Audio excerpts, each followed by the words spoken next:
Hola, ¿qué tal? Bienvenidos ya a este domingo 10 de septiembre. Y bueno, seguimos leyendo el libro de Hebreos en nuestra serie Razones por las cuales creer en Jesús. Y el día de hoy es un tema muy interesante. Vamos a tocar uno de los atributos de Dios, que es un atributo, una de las características que a Dios lo hace Dios prácticamente. Y estamos leyendo el libro de Hebreos, hoy capítulo 6, versículo 13 al 20. Y bueno, en 10 minutos te voy a estar dando a conocer un poco más de Dios y por qué es que predicamos de Él. Y la palabra de Dios dice así, si tienes tu Biblia ahí a la mano, por favor ve por ella y léela tú mismo. Dice: cuando Dios hizo la promesa a Abraham, juró por sí mismo porque no había otro superior a él por quien jurar. Y dijo: yo bendeciré mucho y haré que tu descendencia sea numerosa. Abraham esperó con paciencia y recibió lo que Dios le había prometido. Cuando los hombres juran, lo hacen por alguien superior a ellos mismos. Y cuando garantizan algo mediante un juramento, ya no hay más que discutir. Pues bien, Dios quiso mostrar claramente a quienes habían de recibir la herencia que Él les prometía, que estaba dispuesto a cumplir la promesa sin cambiar nada de ella. Por eso garantizó su promesa mediante el juramento. De estas dos cosas que no pueden cambiarse y en las que Dios no puede mentir, recibimos un firme consuelo que en los que hemos buscado la protección de Dios y hemos confiado en la esperanza que Él nos ha dado. Esta esperanza mantiene firme y segura nuestra alma, igual que el ancla mantiene firme al barco. Es una esperanza que ha penetrado hasta detrás del velo del templo celestial, donde antes entró Jesús para abrirnos camino, llegando así a ser sumo sacerdote para siempre, de la misma clase de Melquisedec. Y bueno, aquí hay dos palabras que se repiten mucho: promesa y esperanza. Y bueno, pero para que yo te pueda explicar un poquito de eso, tenemos que ir al Génesis, a la historia de Abraham.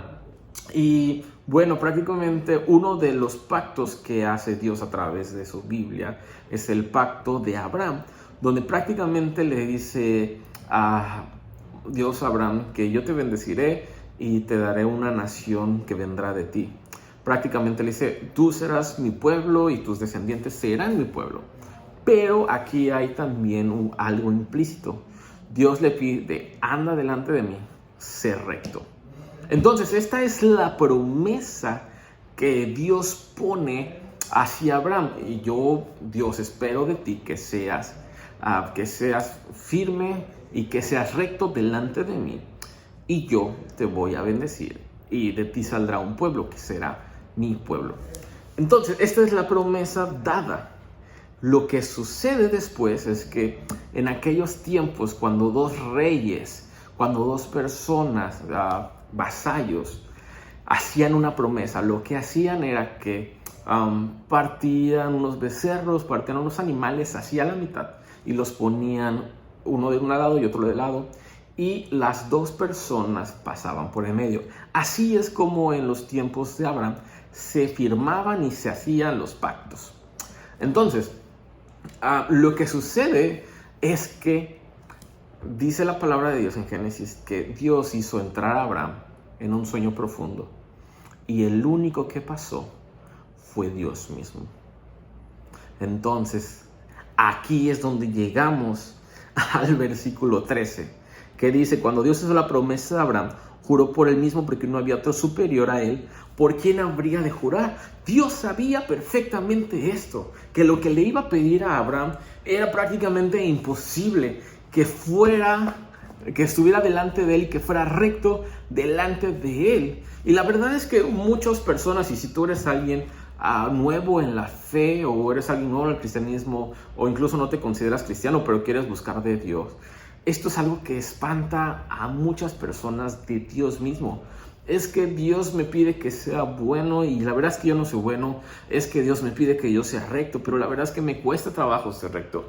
Es que Dios me pide que me porte bien y no puedo portarme bien. Dios me pide esto, Dios me pide el otro. Entonces, ¿sabes? Algo que tiene que quedar claro de una vez es que la relación de tú con Dios no se basa en lo que tú puedas hacer, porque si no jamás se iba a poder hacer. Lo que hace el pacto entre tú y Dios es lo que ya hizo Dios mismo. Y aquí es donde entra esta segunda palabra que dice esperanza y que lo está marcando a lo largo de estos versículos. Entonces dice, después que habla del juramento, dice, pues bien, Dios quiso mostrar claramente a quienes habían de recibir la herencia que Él les prometía, que estaba dispuesto a cumplir las promesas sin cambiar nada de ella. Por eso garantizó su promesa mediante el juramento. O sea, lo interesante, lo increíble del cristianismo es que tú puedes descansar en Dios. Es que todo lo que tiene que ver entre mi relación con Dios descansa en Él, en que puedo venir a Él a descansar. Entonces, lo que Dios dice es que alguien tenía que pagar esto. Alguien tenía que morir por esto. Y aquí es donde entra Cristo Jesús. Lo que dice el versículo 20, donde antes entró Jesús para abrirnos camino, llegando así a ser el sumo sacerdote para siempre, de la misma clase de Melquisedec. Como tú y yo ya no pudimos cumplir este pacto, como tú y yo ya no pudimos cumplir esta promesa con Dios, y como tú y yo definitivamente no íbamos a poder y recae en Dios, entonces Dios tuvo que mandar a su Hijo a morir por nosotros. ¿Recuerdas lo que te estaba diciendo? Que partían prácticamente en dos, o sea, y los ponían en medio. Y ellos decían, si yo no cumplo, que me pase esto prácticamente. El pacto demandaba sangre, el pacto demandaba morir. Y Cristo Jesús es quien vino a morir por ti y por mí, para que pudiéramos estar en la promesa de Cristo Jesús. Y dice que Jesús vino a abrirnos camino, llegando así a ser el sumo sacerdote para siempre. ¿Quién era el sumo sacerdote en aquellos tiempos? Eran los que estaban de alguna manera, que podían entrar a la presencia de Dios. Eran los mediadores entre el pueblo y entre Dios. Nadie del pueblo podía venir a Dios sin la figura del sumo sacerdote.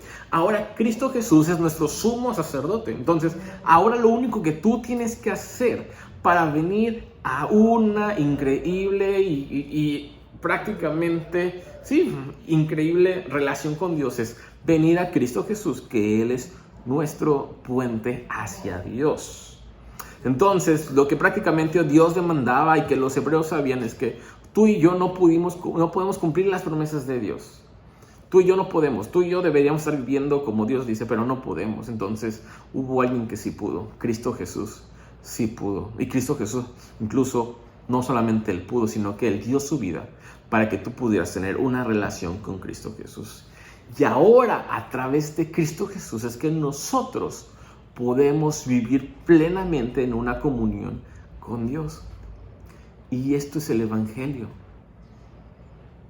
Imagínate qué Dios tan increíble y tan grande tenemos. Entonces, dice que cuando los hombres juran, lo hacen por alguien superior a ellos mismos. Y cuando garantizan algo mediante un juramento, ya no hay más que discutir. Entonces, tú y yo necesitamos un Dios de esa manera. Tú y yo necesitamos un Dios más grande que nosotros. Tú y yo necesitamos un Dios que esté por encima de ti, que esté por encima de mí, porque así solamente seríamos nosotros capaces de poner nuestra esperanza en una roca. Y aquí es donde entra el versículo 19, mediante esta esperanza en Cristo Jesús se mantiene firme y segura nuestra alma. O sea, cuando tú vienes y entregas tu vida a Cristo Jesús es cuando hay esperanza. Igual que el ancla que mantiene firme al barco. Y esta esperanza que ha penetrado detrás del velo en el tiempo celestial. Lo único que te quiero decir es que Dios es fiel a sus promesas. Dios cumple sus promesas. Tú y yo no podemos. Entonces, como tú y yo somos infieles a nuestras promesas, necesitamos a alguien que es fiel a su palabra, fiel a lo que es Él. Me gusta como dice Jesús: yo soy el camino, yo soy la verdad y yo soy la vida. Nadie viene al Padre a través de mí. Entonces, si tú estás aquí en este video queriendo conocer un poco más de Dios y queriendo entrar en una relación con Cristo Jesús, tienes que ir a Cristo primeramente. Tienes que ir a Cristo primeramente. Luego dice Jesús: y conoceréis la verdad, y la verdad los hará libres. Entonces, si tú estás batallando con diversas cosas en tu vida, tienes que conocer la verdad. Y la verdad es Cristo Jesús. Y Él te hará libre. Y podemos confiar en esas promesas. Entonces me gustaría orar por ti. Si tú eres alguien que ha intentado buscar a Dios y no ha podido por su cuenta, ven a Cristo Jesús. Me gustaría orar para que tú pudieras venir a una completa relación en Cristo Jesús. Pero también si tú eres alguien que ha estado tiempo en el cristianismo y se ha olvidado de ese Dios que es fiel, se ha olvidado de ese Dios que cumple sus promesas, déjame orar por ti y que puedas volver a poner tu confianza en Cristo Jesús. Oremos. Bendito Padre Celestial, te doy muchas gracias, Señor, porque tú prometiste y tú vas a hacer, y nada de lo que yo haga de alguna manera depende de mi salvación, porque mi salvación depende de ti, Señor. Te pido por todos aquellos que empiezan a conocer de ti o que están de curiosos queriendo conocer quién tú eres, que ellos puedan venir a Jesús primeramente para que puedan saber quién eres tu Padre.